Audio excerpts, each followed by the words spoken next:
Hello, welcome to another episode of Havelo's DePIN Coffee Hour. It's Tuesday, the 4th of March, 2025.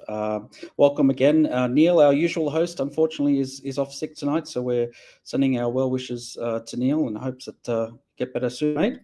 On today's show, we have two fantastic guests, which I would love to tell you all about. First up, Marcus. Marcus is a blockchain pioneer and co-founder of XYO Network, the first decentralized project connecting real-world data to blockchain and smart contracts. With more than 15 years experience in building, managing, and scaling businesses, he has been featured in Yahoo Finance, Blockworks, and NASDAQ TV. Welcome, Marcus. Thank you for having me, Andrew. It's great to be here. Excellent. Thank you for coming. Also joining us today is Chris from Clink Finance. Chris is the co-founder and growth and commercial lead of Clink Finance with extensive experience in scaling tech companies into new markets. Chris has built and exited companies in the US, has cross-functional experience in commercial development, digital strategy, partnerships, and capital raising. Welcome, Chris. Hello, thank you very much for having me on, Andrew. Looking forward to the Excellent. Chat. And I just realized that I did leave out the bio about Clink. So maybe I might take this opportunity for you to tell us in your own words about Clink Finance and what exactly is Clink yeah. Yeah. So I describe ourselves as wealth creation technology. People will mostly know us from our consumer side application, where users can basically manage their crypto day to day through the Clink wallet, but also basically begin their crypto journey by earning from non-investment related actions. So that could be from airdrops, completing different services, different quest actions, partner opportunities. So we're in ecosystems of earnings opportunities built into a wallet functionality. And what we're moving towards now is being more of an ecosystems of technology. So IDO Launchpad, integration services, B2B, SaaS services to enable better activation and monetization of consumer service platforms. Excellent. And I'm just looking at your website before our chat. You've got over 500,000 users at the moment. Is that correct? That is probably outdated already, yes. But maybe even Fantastic. A bit higher, yes. But that's the benchmark we met a few weeks ago. So yes, yeah, 500,000. Yes, yeah. Congratulations on that. That's an amazing milestone to reach in any market, let alone in the crypto space. Thank you. And maybe to you, Marcus, I've got. Let me just quickly read out about XYO. What I've got on screen here. XYO is the original and one of the largest DePINs with more than 8 million nodes and more revenue than Filecoin. XYO launched their mainnet before Helium and collects and validates real-world data, connecting it to Web3 and Web2 companies in AI, geolocation, and other data categories. Their proof of location and proof of origin tech also underpins real-world data validation and experiences like real-world assets and DePIN tracking, real-world gaming, and treasure hunts.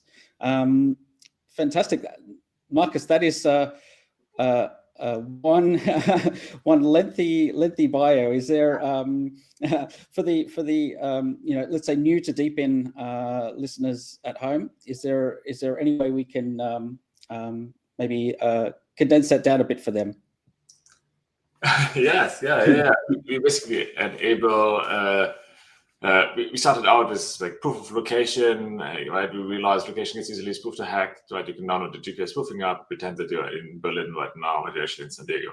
That's a problem for most apps on your phone, right? Or for real world things like automated supply chains and smart cities, self-driving cars, and so on. And so we created a network of IoT devices, which creates a proof of location.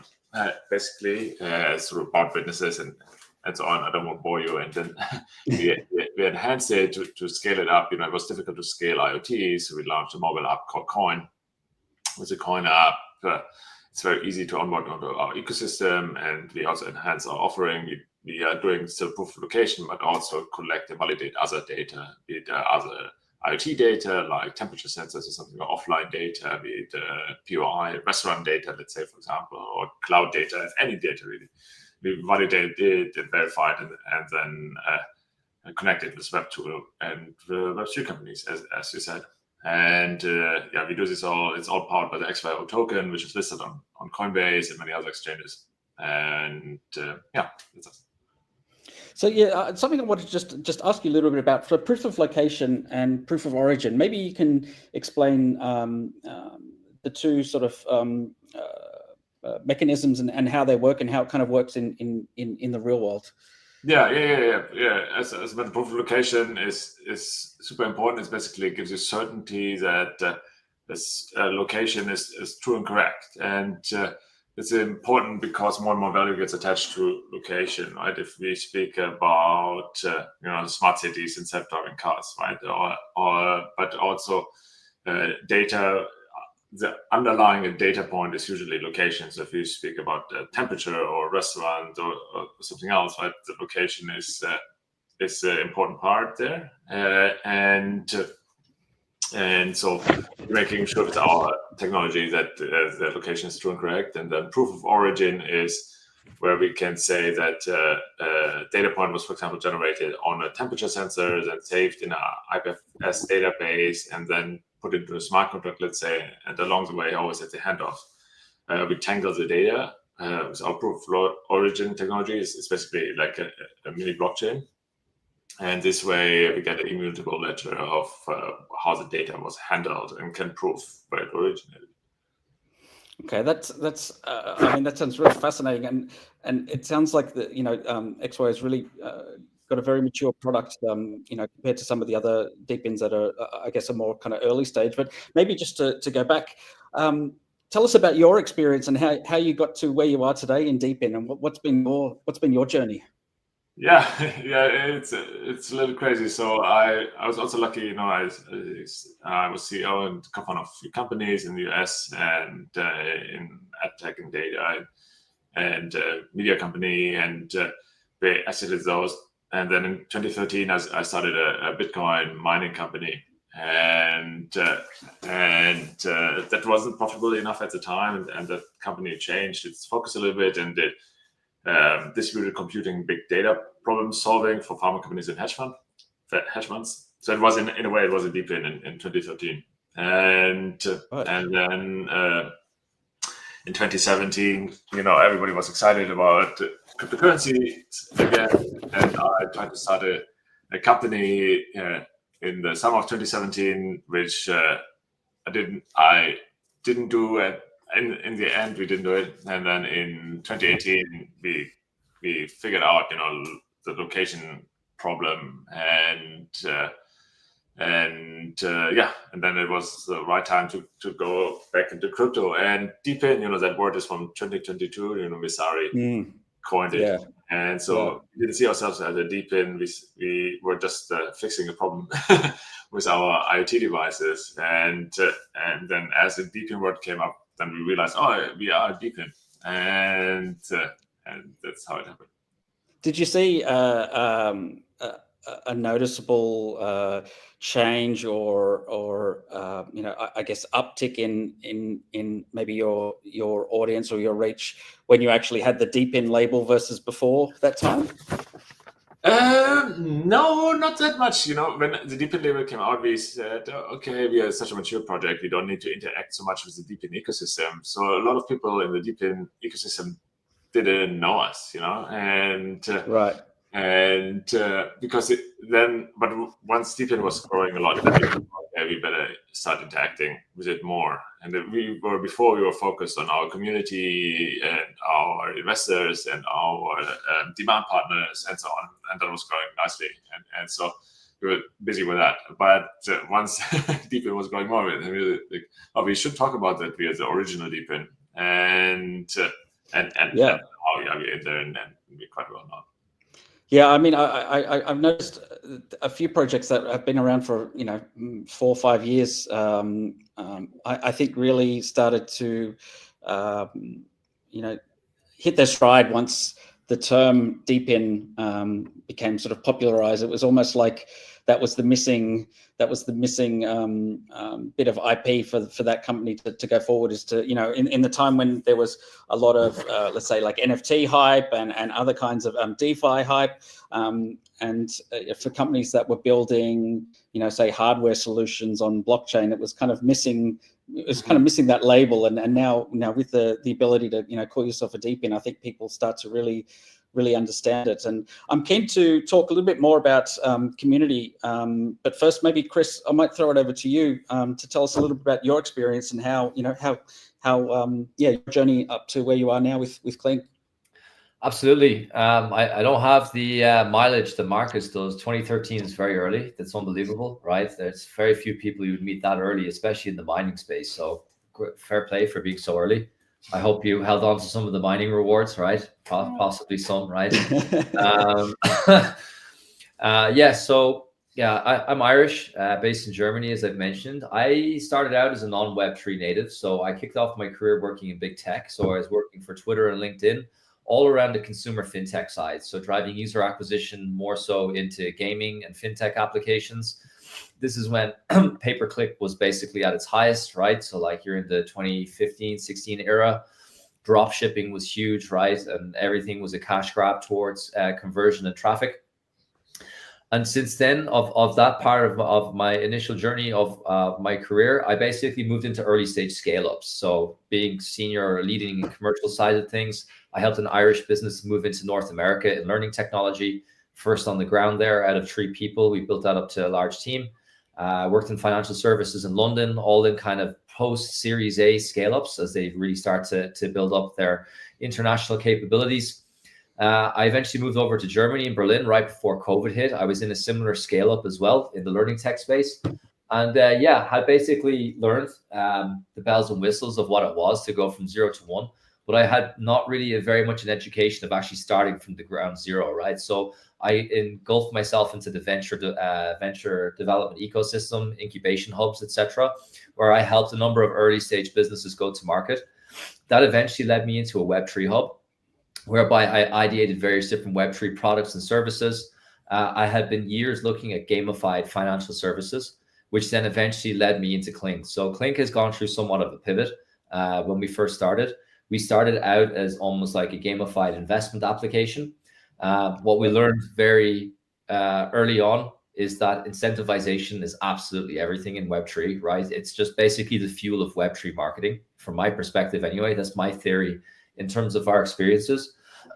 So what you see with Clink now is basically an optimization towards all of that theory, right? So it's like, if you want to drive user acquisition, if you want to drive growth, if you do want to see lower stages of conversion on funnels, right? So like, deeper conversions such as deposits, swaps. If you're an investment platform, maybe deeper level in kind of GameFi segments as well. The whole rhetoric of Web3, no matter what demographic, is purely based on incentivization. So that's basically how we've built out our product now. So yeah, in short, I'm very much a Web2 guy. I understand funnels and consumer financial technology quite well. And basically, it was a very strong learning curve for me to basically build our way into the mantra of how Web3 marketing works. That's really interesting. I was going to ask you, Chris, coming from the traditional fintech, Web2, it's very heavily regulated space. How did you find it landing in Web3, which some people describe as just it's a free for all, I guess, in some regards. Still a free for all, right? So we started as FTX went under. We've always taken the best steps and approach. So like, as we changed the business even more, we are a licensed business in Europe. We have a virtual asset service provider license.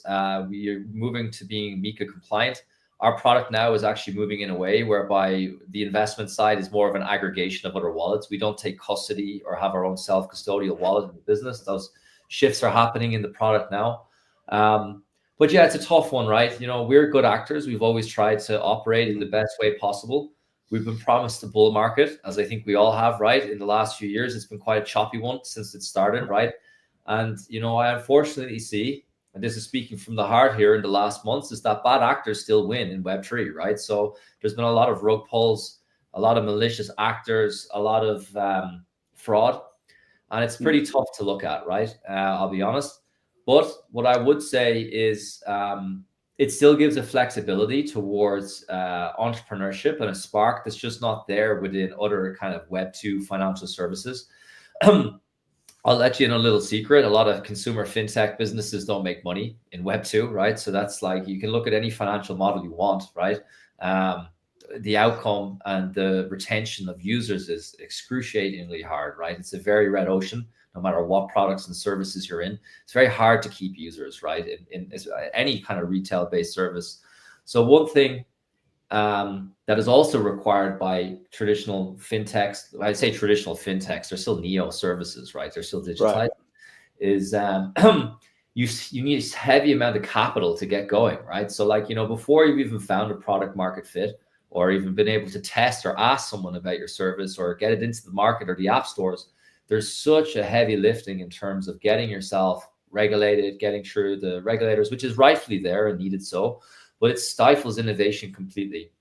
Now, what you see if we twist it around in the Web3 space, is almost polar opposites, but still the same problems, right? So like, there's way less regulation. You're able to get up and running pretty quick, right? If you're bold enough, right? We still took precautions and got licensed, etc. But a lot of people don't. They set up a web application and off you go. But what's interesting is the common problems between Web 2 based retention and monetization is also still quite there with a lot of consumer facing products in Web 3, right? There's a huge amount of emphasis on tokens still. Is that is the main catalyst towards our revenue. You see some products that are like basically 95 to 100% of their whole revenue is actually coming from their market making fees per month or whatever it may so be, or their treasury. It's a fact, it is, right? Mm-hmm. I think the market's gotten better now. I've spoke to many projects as we had started that like it was harder to actually launch a product in Web3 than launching a token. The token came first. It was like IPOing before you actually built the product. Yeah, what you're the other way around now in this market is that it's actually very much harder to launch a token, I actually think now, with good utility, that as opposed to actually building something meaningful, right? A lot of good projects and founders in the market now, I have to say, right, with something behind their belt in terms of the technology stack. But the commonalities, aside from the flexibility of being able to run quick, is that retaining users, monetizing them, getting them across the funnel, adding real equated value is something that I see is quite still a common thing between the Web 2 and Web 3 space, specifically what we're building anyway. That's a fantastic insight, and it really does, despite like what you say, Web 2 or Web 3, it's all about users and building a great product and building a sticky product that people want to continue to use, and those fundamentals of business are really haven't changed since pretty much since the beginning. Maybe Marcus, I'll throw it over to you because your project has a very high amount of hardware involvement. Maybe tell us a little bit about your stack and how that works. Yeah, it evolved quite a bit. Right? In the beginning, you had these IoT devices only. It was Bluetooth tracker, for example, and Wi-Fi and so on. And we also allowed some other hardware to upgrade the firmware and add XYO firmware to it, for example, to dialogue chips and so on. And so we had these proof of concepts going on with like T-Mobile in the US and with SK Telecom, with South Korean Telco, and we had all these conversations there, and it was just hard, right? Because it's like a multi-year process, right? With people who are not native to Web3, and it was 2018, right? So everybody thought we had to tell. It's not how it's today. And then I think 2 or 3% of the people in the US only touch crypto, right? It was a lot of education, and so we decided that's too complicated, and the addressable market is just too small if you just address it to crypto nerds like us three. And so we decided to create this coin app, which allows you to become part of our ecosystem. And today, about 80% of the users who join are non-crypto people, and we turn them into crypto people. And so our addressable market becomes huge, and that's critical. Like Chris, we understand quite well how to acquire users and retain them and so on. And so we have all these groups like drivers, like truckers and Uber drivers and so on, or people who walk around and create a lot of location, but also want to earn money on the side, or crypto curious people. And we have all these campaigns basically to get people into our ecosystem. And then once they're there, right, we have a few components. Basically, we have a sentinels, which are devices which collect the data, bridges, which relay the data, archivists store the data, and diviners, which analyze the data to give you the best answer to a given question. And those devices earn XYO as a deal with data which is useful to someone else. And we built that stack. We're around for 7 years, so we built that and evolved that and so on. Sure. And then we just announced actually that we are gonna release our XYO layer 1 later this month, and to bring that all together, really. Yeah, and that's excellent. That good point that you bring that up. That was something I was very, very curious about for those who've been in crypto for a few years. We sort of, if you go back to sort of 2013, 2014, 2015, I guess there was no such thing as layer 1. Everything was a layer 1. Every kind of blockchain that was being built was just, by definition, a layer 1. And then we sort of moved into the era of layer 2s and things like Polygon, and sort of moved away from layer 1s. But we're starting to see them pop up again after a few years of probably not much kind of activity. And I'm really keen to find out what is it about building a layer 1 that's important to XYO, and why build a layer 1 today in 2025? Yeah. For us, we try to avoid it for a few years. We don't want to build a layer 1. We have this middleware technology, right, which connected with other chains and basically created this data validation and verification for other chains. And then our problem is that we create these blockchains, which I mentioned before, and they are disconnected. And so it's infinitely scalable, but the problem is those are disconnected. And so you need some center of truth. And we used to do that on other chains. So we would write the data somewhere else. And we decided we need to have our own layer of truth, basically, so that the XYO data gets written to the XYO layer 1, and then from the XYO layer 1, we write it to other chains, so connect with other smart contracts as it's required. So it becomes the center of a multi-chain ecosystem, and right. And that's the main reason. And then we think we can do data much better than others, and so the data certainty, that's very important, and how expensive data is, especially in the age of AI.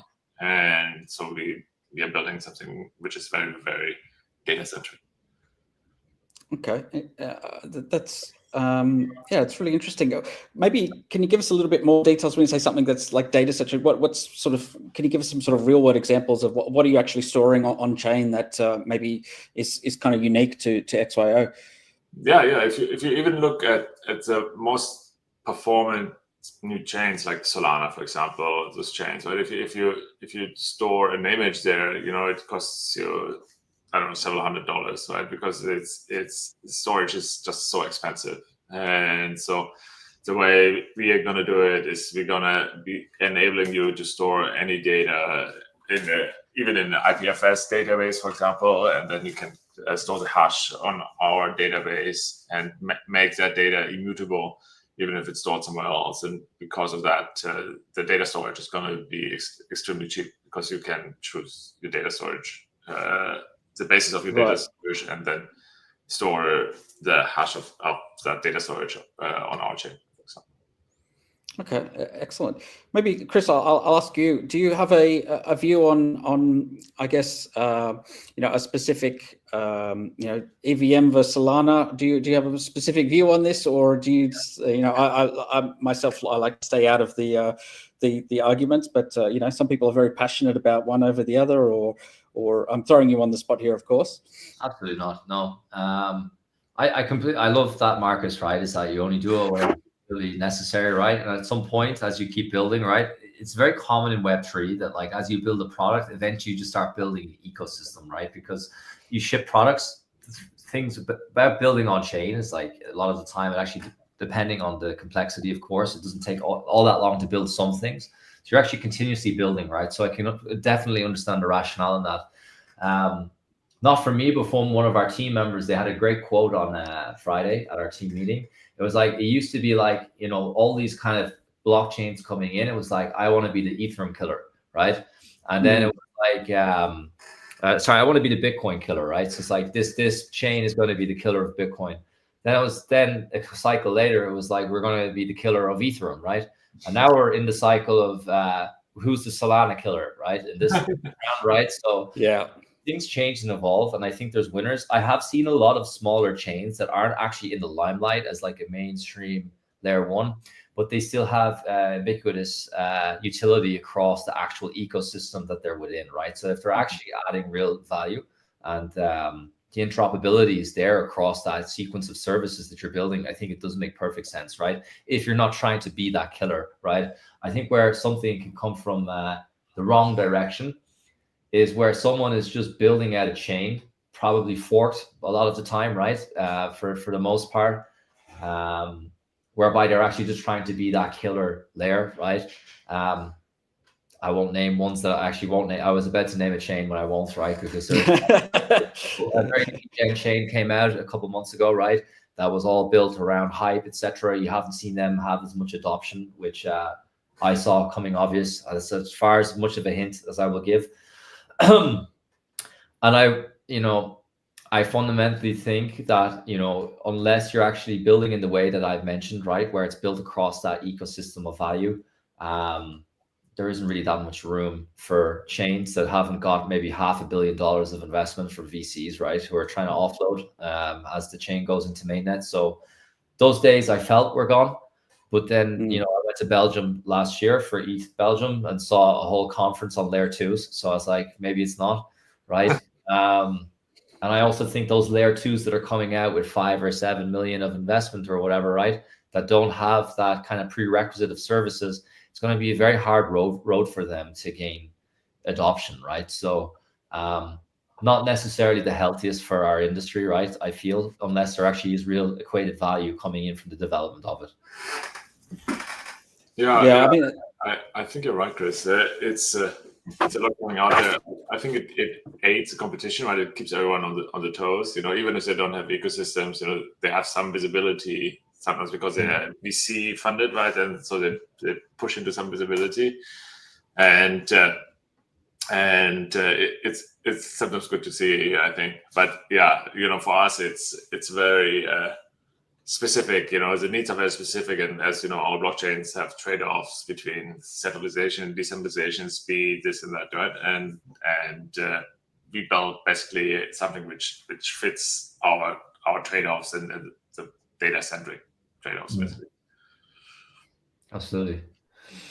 It's a weird space we're in, but yeah, if you look at real innovation in this cycle, DePIN has become very popular, and I think it's great, right? I actually came on the last I don't know if it was the Coffee Hour, but a podcast with the Havelo team a couple months back, and it's like what you're actually looking at is essentially a digitized or decentralized approach to what's actually existing in the market, right? So there's if you look at DePIN as a value proposition, it's something that has been proven in the real world, right? So a great example that had came back previously was the solar panels on roofs, right? So instead of having these central energy grids that are by big evil energy corporations or whatever, right, is that you're actually distributing value back to the network, right, of people that were actually supplying solar, right?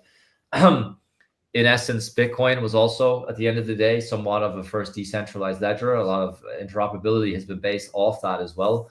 And I think there is certainly ripeness for DePIN to come in and add equated value. There has been some good projects that have come out, right? Not even in this cycle, across the last two. Where my concerns come, or not concerns, my observation is like, could you actually power such significant compute through such a more, if you're looking at a retail centric, right, again, back on where I'm stronger in my knowledge, is can you actually equate that amount of compute from local communities, etc., if you're to basically try to take over an Amazon data storage facility, right, which devours power. I think there's this Amazon warehouse outside of Dublin that basically takes, I think, around 20% of the annual energy supply of the city, right? So it's like really energy intensive. And it's like, can there actually be that level of decentralized capability without actually having to give it back to the enterprises in the end, right? So I don't know, maybe Marcus, your thoughts on that specifically? Yeah, that's a big level. Yeah, I'm of the opinion, that anything can be decentralized. In the end, it's like DePIN and RWA are tightly coupled. Yeah, RWA are real world assets, right? And it's tokenized solar farms, for example, or a tokenized, let's say, data center. And I think with the right regulation, you are able to create markets, right, to sell this and then to trade and have liquidity on these RWAs, and then RWAs become DePINs, right, as you have, let's say, a solar farm or data center or warehouse, which is owned by the community or by its investors. And I think it can enable a lot more growth, over time, because you can do this in underserved markets, or markets which are a little hidden or not seen as much in places in like Southeast Asia or in Africa and so on, right? And where maybe the risk is too high for a centralized player, or the returns aren't high enough, or so on. But for the community, it's important, right? And so I think that in my utopia, we everything will be DePIN and RWA, and the big players aren't as well. I know that's not going to happen, right? Because it's just too much money on the centralized player side. But I think with the right regulation and push, I think we can move in that direction. Yeah. And, I think it's an interesting point that you make, Chris. My kind of view on it, looking at the market at the moment, is I think if you start with the premise, I'm going to take the AWS or the Google Cloud model and replicate that in DePIN. I think that's where you're already sort of are making life very, very difficult. I think where DePIN really right now, as of today, is having the most impact is taking resources that are scarce or can be much more efficient in very small amounts. Like, for example, if you take Hive Mapper, doing street mapping around the globe with I'm not sure exactly how many cars they have on the road now, but last time I looked, it was in the tens of thousands. But tens of thousands of cars all around the world just doing their daily drive, versus how much it would cost Google to put that many cars on the road, or with AI. The shortage of the ability to get your hands on NVIDIA chips, that kind of community, or that kind of approach to combining these resources, I think is having I think the most impact right now in DePIN. So I think projects that are looking to from this to solve problems like this, I think is going to have a much more chance of success than saying, I'm just going to copy AWS, but do it as a DePIN. Yeah, I don't know. I think the problem with decentralized compute is that the compute on a regular computer is just not powerful enough with bandwidth and so on. Doesn't make sense. But if you look at Ether, for example, which closer copies the AWS system, I think, where you're only allowed to be part of the network if you have enterprise machines, basically in a data center and so on. And they create, I forget the numbers, but it's over $100 million in revenue over the last 12 months, and which is pretty incredible. I think. For any DePIN, yeah. I guess that's kind of like a hybrid model in a way, isn't it? Really, because it's taking equipment that you already have, that's already in data centers, but then almost like reselling it or rehousing it into that market. And I think that is a very good point. I mean, to do, decentralized compute on a very big scale, with the same sorts of maybe SLAs that you can get from paying Google or AWS. I think that's as where we are today, it's difficult. But you never know where we're going to be in the next few years. Yeah, I agree. Next few months. Next few months, yeah, exactly. Yeah. Exactly. That long-sighted, yeah.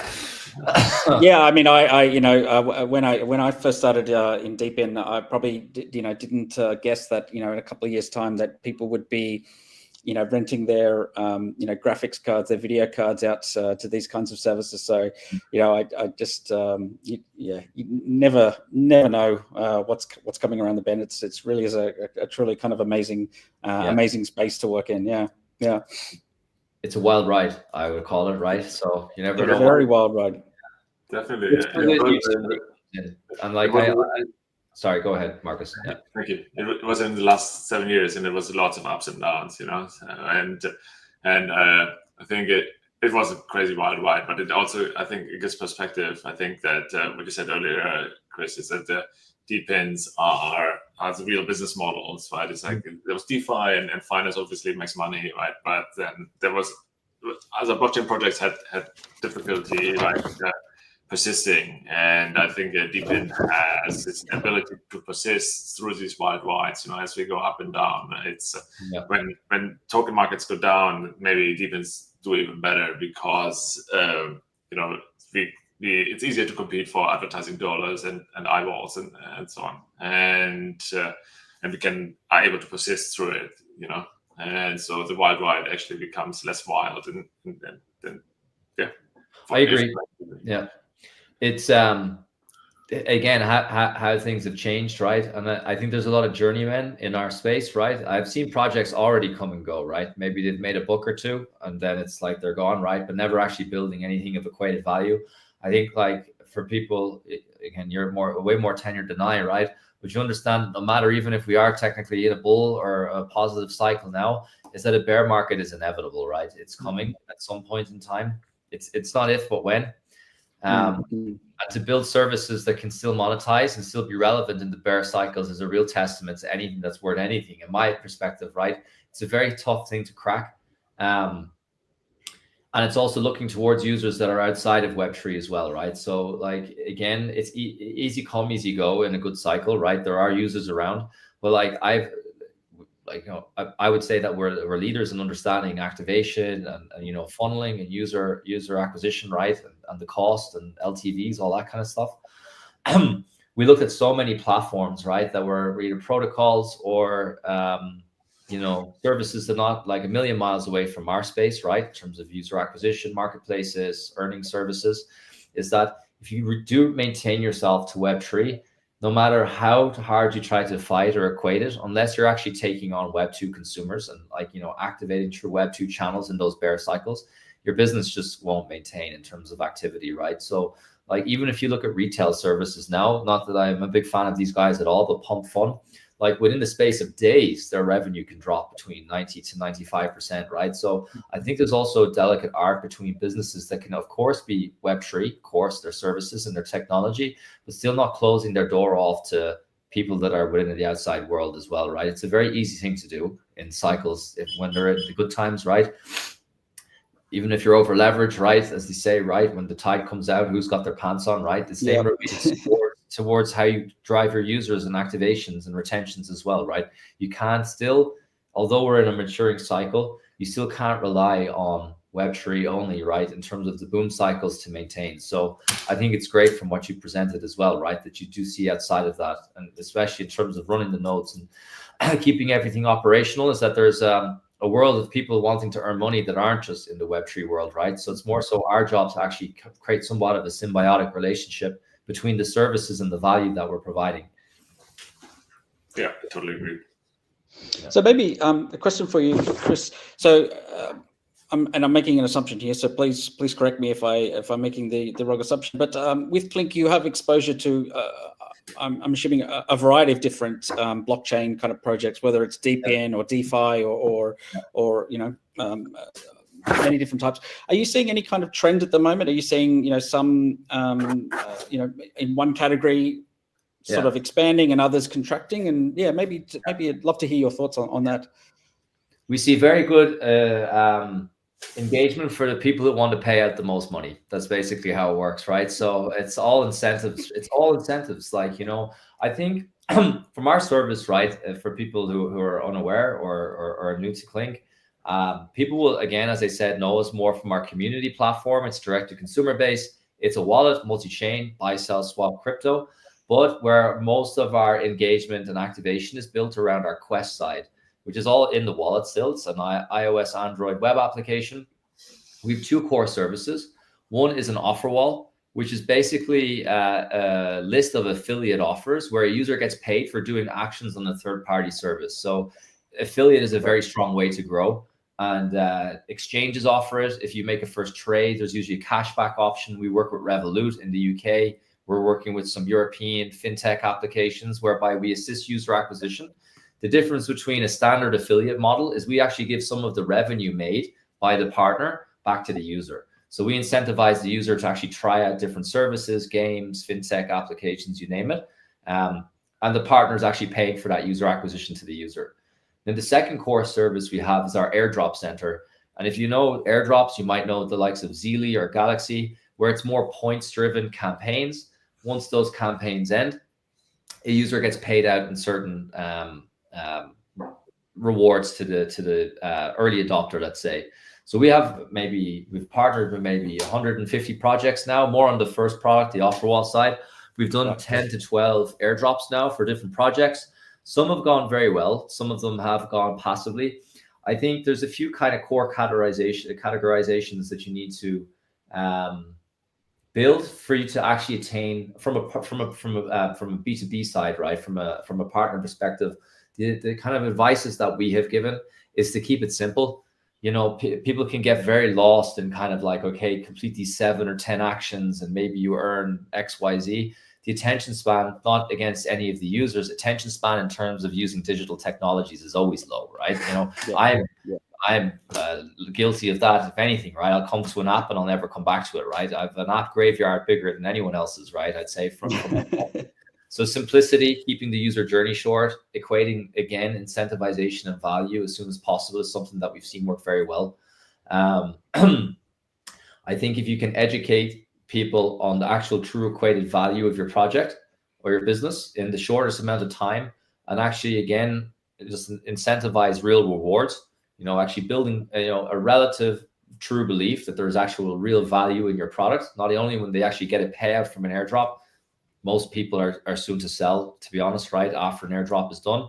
But you do actually still have a pretty, there is like an 80-20 rule of people that will stay with you, right? And they can, start using your product and be a true community member towards you. So I think getting to that point to them as quick as possible is something that we've seen work quite well. And, again, on that kind of piece, that like most of the people that will come from that side of the product, so for the airdrop, they're mostly Web3 natives. They're from certain geos and markets, right, whereby we see that kind of high early stage adoption rate of people who want to use Web3 services. But you still cannot get around the fact that if you're in a bad cycle or a bad market, we've been in kind of like an Everest type chart, right? Yeah. We had a bit of a hype run in November, December, and everyone was LFG, right? We're into the cycle now, and we've seen it kick back. Is that we see a natural regression of activity, and it's just based off the intention of the markets. Like everything is linear towards the Bitcoin chart, in my opinion. I've learned this over time, right? You're in cycles based on the performance of the macro markets. Maybe ETFs have changed that a bit, right?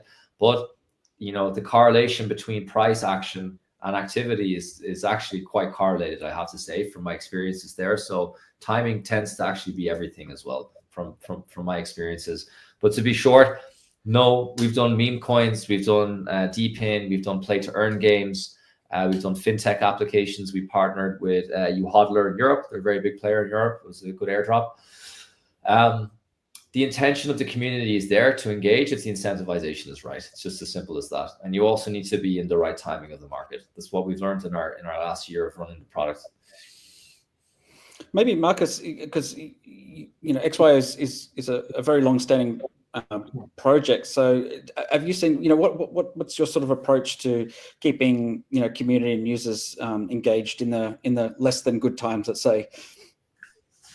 Yeah, it's, Chris said we see a correlation to the price, right? But we also see that acquisition costs get lower when the markets are not that good, and so maybe the lifetime value of the nodes or users becomes less, but the acquisition cost becomes less, so or it's not quite a wash, but it's almost a wash for us at least. And I don't know how it's for you guys, Chris, but for us, our user base is global, and so sometimes some markets don't go as well as others, and that shifts, as the market shifts. But overall, we do pretty well. Do you have a core demographic of persona? So, like, I know you had mentioned the localization services and the taxis. Like, are you actually trying to target such? Yep. We have campaigns for truck drivers and for delivery drivers and so on. Yes, that's great. Yeah, because that's kind of the thing in Web3, right? Is like the taxi man conversation is like which tokens you're in, right? So I couldn't actually imagine a better service, right? Yeah, and you came from the era of like walk to earn, play to earn, etc., right? So that was probably around the same time when you started, right? It was around 2021 or so. Yeah. We also have our app. You can switch it to make it like an exercise app, so you can change the functionality that fits your style, basically, or if you're a driver or something.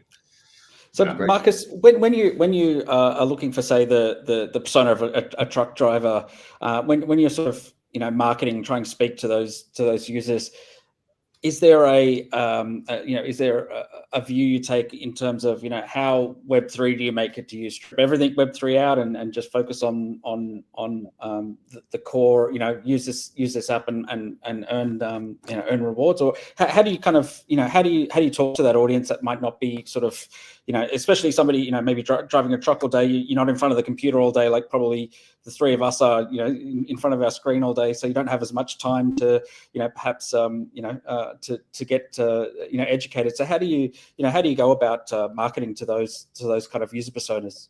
Yeah, it's a lot of earn some money on the side while you're driving anyways, and then we have these case studies, incredible, because we were there over the years. But I had this photo of this guy. He had like 24 phones taped to his dashboard. I met a guy in Australia. He was a retired truck driver and he retired because of XYO. And he earned some money. He was able to retire. He was an older gentleman. He invited me to lunch, and then he invested $400K in his friend's business to start a crypto business. And he was just lucky, with the market cycles. Our market cap was $1.1 billion at some point. It has these wild swings. It was 500 million in December. And so we have these case studies. You find them on our website as well. It's like someone paid off their mortgage, someone went on a 20-year delayed honeymoon, someone bought a new car, stuff like that. And it's lucky, of course, right? But that's a promise of crypto, I think, as well. It's like if you are just a little clever, you earn some tokens, you keep them, and then you're able to sell them when the market is hot, or sell a portion of them when the market is hot. And then you can do quite well. And if you think about it, often, unfortunately, financial education isn't that good in Europe. And I'm from Germany, right? It's not that good in the US. It's also not that good in schools, right? But what's important is that you have some assets, and the assets earn for you. And I think crypto enables that, and DePIN enables that for people who might not have as many assets, right? Who have salary and live more from month to month on their salaries, to have some assets, and if they're lucky, those assets work out for them. They're amazing stories. It is. It really is. I mean, I'm Australian, so I can tell you there's a lot of road in Australia to drive. So there's a lot of opportunity to drive. Get going. Yeah, a lot of outback, a lot of animals. We've got a few comments coming through, so maybe I'll switch over to this. So first for Karim, when launch of Layer 1? I'm assuming this one is for you, Marcus. Yeah, probably this month. This month? Yep. Fantastic. That was a very quick answer. Mm-hmm. And okay, well, there you go. That was a far easier question to answer than I thought. So I'm a little bit taken aback already. So when is the airdrop? Confo Crypto Bitcoin. Good question. Is this? I guess they're talking about Havelo. It's March 18, but I can't speak for. Of course, I can't speak for XYO or Clink. I assume it's for Havelo, but yeah. I can speak for ours. Ours is ongoing. So yeah. I was about to say, yeah, you have a consistent stream of We have our own. So users earn from earning, basically. That's a clear, simple principle of it. We're across a few channels. So we have our Telegram mini application. That's where a lot of our early adopters have come from. That's live. If you go to our community channel at clinkfinance.com, you'll find it in the links. We're also running our own iOS and Android pool, whereby you earn from those offers. So those affiliate offers, and as I said, right, from earning points, we earn points. We have just concluded Zeely. For all disclaimers and people listening in, we were set to actually TGE on the 22nd of February. We made the tough, but I feel right decision that we have postponed for a few weeks. So we're pending our own launch within the coming weeks as well, right? So we're just waiting for that good opportunity for the markets to settle down a bit. Our airdrop will be running until the point we TGE, and then we will be immediately moving into season 2. So we have our own we're actually quite ahead now with all of our technical planning, whereby once our TGE happens, because we've had our delays now, is that we'll be able to move into various different new seasons once the token is finally out and in the market. So yeah, hold tight. Excellent. And Chris, I do apologize. I should know the answer to this, but I don't. But which blockchain are you building on? We're multi-chain as a platform, but our token will come out on Base. Okay, excellent. And what attracts you to Base, if I may ask? Yes, and this is a part of how quickly things change. Yep. We had a choice between, through our services, it was a choice between BNB and Base. I think BNB is a great chain. It's very quick. It's very scalable. Fees have been kept quite low. Our team took basically a bit of an initiative and maybe somewhat of a punt, that we think that with the change of administration in the US and the way in which the US are speaking now towards crypto, is that Coinbase and the Base ecosystem is going to be a clear winner over the coming years, right? So we've met a few of their team. We've met with the Aerodrome DEX as well. They've been quite helpful. So we thought it would be a good decision that we would stick with that. Again, regulation is key for us, good actors. We think Coinbase has been a real adversary towards being the best in the market with this, right? So their reputation is something that steered us towards working within their ecosystem as well. Excellent. I think that's if I may give an advice, Coinbase and Base is amazing, but it's easy once you're on there also to become multi-chain. Yes. On your token. Our token is bridged to Solana and to Base. Yes. You sell it as ERC20, to any layer 2 basically on Ethereum. Yeah. We want to explore that for sure. And what you see is as products can stay in the market for so long, they actually tend to do that. They will be multi-chain, but I'd be very happy once we have our token out, right? It's been delayed, of course, quite a while now. So yeah, we'll be lucky to be going with one for sure. But would love to speak with you offline, Marcus, as well. I got your Telegram after this chat. I'd just love to stay in touch. We've only met now, right? But yeah, plenty we can collaborate on in the future. Yeah, I'd love that. Yeah. So, gentlemen, we're about to run out of time. So, maybe some final thoughts, Marcus. Anything that you want to talk about? Bring up, question? Any last minute things? Yeah, just follow us on our Twitter. Once you're there, then capture you and become part of our ecosystem. And exciting stuff is ahead. With the launch of the layer 1 in 2025 is going to be pretty epic. I think for us, and yeah, just don't miss it. And what's your Twitter address for XYO? It's official XYO. Official XYO. Thank you, Marcus. And Chris, yourself. Likewise. So yeah, I will share out this conversation today to our social channels, right? For any of our existing community, many questions built around our TGE, as I've mentioned earlier, right? We're very close. We're just following the markets for our right entry. Everything is organized from an exchange side, marketing, all that kind of stuff. We have some very good features coming, roadmap coming out in the next 2 weeks or so. We have new features coming live. So any of the community, we'd also love to hear your feedback. For any builders that are building in the market now that might be listening into this today, I'd really, again, heed the advice that myself and Marcus have spoke about, is to build something of value, right? It's not the easiest thing to do at the start, right? Easy money, easy come, easy go in the Web3 space. But the real value equates, trust me, for my sake at least anyway, where you're actually adding real value to people in terms of what you're building. It will build any longevity through bear and bull cycles, right? So it's very important to think thoroughly about that before you start anything, right? That's somewhere where I feel we've even made our own mistakes, right? Just jumping into services. Really understand what you're trying to build and the value that you're trying to create. Excellent. Marcus, Chris, thank you so much for joining us today. Our next episode, next Tuesday, 2 p.m., 3 p.m. CET, 9 p.m. here in Vietnam. Thank you so much, guys. And I'll see you next time. Thank you. Thank you guys for your time. Cheers. Bye-bye. Cheers.